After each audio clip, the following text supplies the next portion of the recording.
What's up? It's Matt. This is the 10-Minute Bible Hour podcast, and we just spent 3 days talking about Caiaphas, the high priest, the son of Annas, bummer name for that guy, who was the former high priest or son-in-law of Annas, I guess, as it were.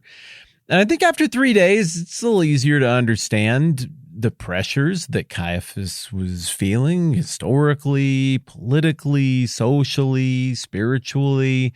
But that brings us to a place where now we're back to the narrative here in Matthew 26, and things are coming to a head between the religious leadership and Jesus, and they're really in a much more difficult spot than it seems like. Every time that I've read through the book of Matthew up until this time, I have felt like the religious leadership were in the power position and Jesus was in the weakness position. I mean, not in the grand scheme of things. Like the Bible holds him out as being God in the flesh, and we've seen him break the laws of time and space. Obviously, Jesus is in the power position. But I just mean, looking at it from a political point of view, from a narrative point of view, it's just always felt like, oh, Jesus, there's nothing he can do. He's headed to the cross. It's just inevitable. It has to happen for the grand unfolding of things. And the ones who really have their hands on the wheel here, it's the religious leaders. But this time through, I'm like, dang, no, that ain't even close. Jesus is in the power position here. And if he wanted to exploit his position, he could just win. But he doesn't. He's headed to the cross on purpose. The religious leaders are the ones who were totally on their heels and desperate. It's like when a team goes up 3-0 in a best-of-7 sports playoff series, and then the opposing team takes one game, and now it's 3-1. And all of a sudden, if you're rooting for the team that's up 3-0, you got a real nervous, uneasy feeling. And to outsiders, it might look like you're in charge, but to insiders, especially if you got a team with a history of choking and screwing everything up, you start getting real nervous. And I think that's probably what Caiaphas fans were doing at this point, and especially Caiaphas and his pals himself. And I think that's evident in just these couple of verses we've been looking at here. Here we go. Matthew 26:3. Then the chief priests and the elders of the people assembled in the palace. He gets a palace? Dang. Of the high priest whose name was Caiaphas, and they plotted to arrest Jesus in some sly way and kill him, but not during the feast, they said, or there may be a riot among the people. What we've seen here is that Jesus has a surprising amount of support in Jerusalem.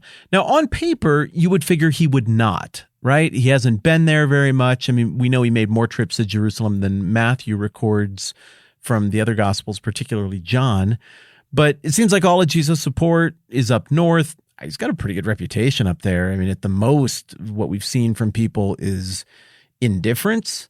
I mean, really not a lot of overt hostility. In Nazareth, they were like, yeah, I don't know, not that impressed. Carpenter's son. Some Gentiles, they didn't like what he did with the pigs, casting the demons into pigs, and they went off the cliff, and they were like, yeah, just leave. And so he left. I don't know. I don't got much more negativity than that. You have the Pharisees who are mad. The Romans, they don't seem to mind him. Jesus did a solid for one of their higher-ups. So he's got solid support up north. And at some time a while back, I ran the numbers on this, and I was like, yeah, how many people would have seen all the stuff that Jesus did? What percentage? And I don't remember it. I don't have it in front of me. But I was pretty staggered by how likely it was that pretty much everybody had some kind of encounter with Jesus. And even if they didn't know what to make of him, they would have been one connection, one relationship away, one degree of separation away from somebody they could talk to and be like, did that guy's hand actually grow back out of nothing? Huh. And you were there and you saw it? Huh. Okay. Did he actually feed the thousands of people with one lunchbox? And you were there and you saw it and you watched the whole time. There's no, like, you could see his hands. Huh. Yeah, okay. I don't know what to make of it myself, but I trust you, and you were there and you saw it, so all right. And when you've got that kind of grassroots support ranging to grassroots friendly indifference, that's pretty good, and you're going to be on solid footing up north. And that's why the story takes such a dark turn, such a like, wow, what are you doing, Jesus kind of turn when he turns and starts walking toward Jerusalem. It's like you don't really have to do that. You could just stay up here forever and things are going to work out pretty well. I mean, Luke marks that as like the turning point of the whole gospel.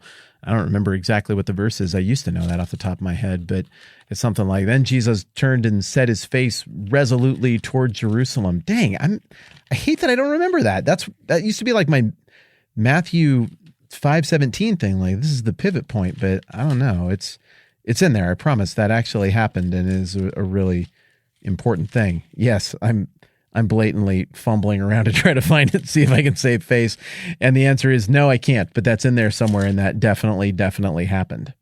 So Jesus abandons his support base, which makes it seem like he's in a position of weakness, and goes to the headquarters, the place where all of his opposition is concentrated and bolstered by military presence. None of the military Roman leaders in Jerusalem had received any favors from Jesus. They wouldn't have been sympathetic to him the way the centurion way up north would have been. So Jesus goes there, and on paper, this should be a disaster. But, we talked about the Passover and the Feast of Unleavened Bread that comes right after it. And that means it's a time of year when country goes to town. Everybody gets gussied up and goes to Jerusalem, and they do their religious activities, and they have their meals there, and they reconnect with family.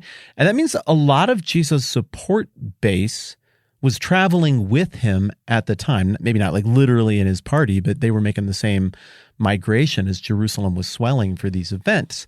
And I'm sure that every year, this was an uncomfortable time for the religious leadership because they held sway over the urban elites, but the more practically minded outsiders, they're always going to be interested in seeing the town folk get taken down a peg. They're always going to be a little suspicious of that central authority.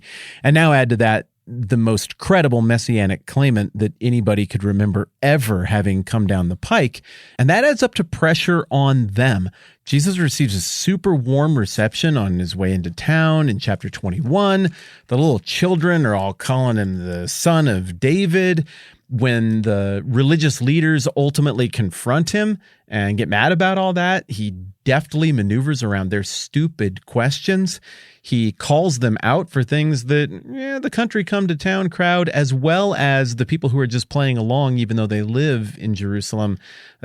All of those parties heard what Jesus said in Matthew 23 when he pronounced those 7 woes against the religious leadership. And they're like, it kind of smacks of truth. These guys, Caiaphas and his ilk, would have been heavily on their heels. And as evidence of that, look at how afraid they are of the people. In chapter 21 and verse 23, a passage we've looked at a lot, you'll recall Jesus is in the temple area teaching, and he's being very well received there. And then along come the religious leaders, specifically the chief priests and the elders of the people. These are the big dogs who assemble with Caiaphas in chapter 26 at the priestly palace. And the religious leaders can't refute the stuff that Jesus is saying, and they can't refute the things that Jesus has done in front of a gajillion witnesses.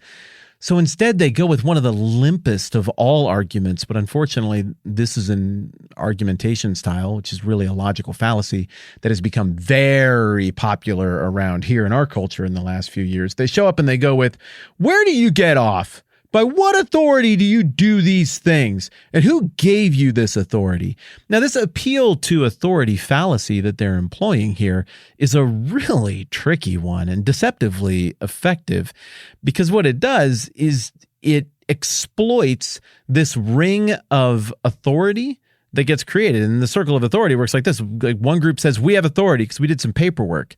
And then they confer that authority and licensing and blessing on somebody else who plays by their rules. And then that person can confer authority on someone else. And then that person can maybe give an award to the people who conferred the authority in the first place. And so you get a whole ring of people doing paperwork and guarding the boundaries of what is authoritative and peer-reviewed and true. And as a result, any outsider can be checked and pushed further to the margins simply by saying, you don't have authority. You're not a part of the authority ring. But Jesus counters it beautifully. I mean, he can handle his own business. He's not worried about this. He says, I'll also ask you one question. If you answer me, I'll tell you by what authority I'm doing these things. John's baptism, where did it come from? Was it from heaven or was it from men? And then they go off and they discuss it amongst themselves. They shouldn't have needed to discuss it at all. It's literally their job to know when something like this is happening and that it's from God. And if they don't know that, they've disqualified themselves. What purpose do they even serve? No, they know dang well where it's from. They just don't like the answer. So they get together and like what is true doesn't even cross their minds. They instead think just strategically. And if we say from heaven, then Jesus is going to be like, well, then why didn't you do what John the Baptist said? Why didn't you believe him? But then the religious leaders and their little enclave are like, but if we say from men, well, then the people are going to get mad because they all believe that John was a prophet. So they come back and they just say, like, no, we don't know. We can't speak to that. No, that's too hard of a thing to define. No, the leadership of this country does not have a position on that issue. No, I'm sorry. I'm not a prophetologist. You would have to consult someone else to find out. I don't have a position on the issue. And Jesus is like, cool. Well, then neither will I tell you by what authority I'm doing these things. And the stalemate persists. But you can see there as we revisit this passage that those are the actions. That's the thinking of a team that is on defense. They are freaked out by what's going on, and they're not in the power position we imagine them to be. I'm having a lot of fun poking around at this intrigue, this little dance that's happening in front of everybody in Passover swollen Jerusalem, and I'm not done having fun with it yet. So we're going to talk about it more tomorrow, and I'll just pick up right where I left off. All right, thanks for hanging out with me. I'm Matt. This is the 10-Minute Bible Hour podcast. Let's do this again soon.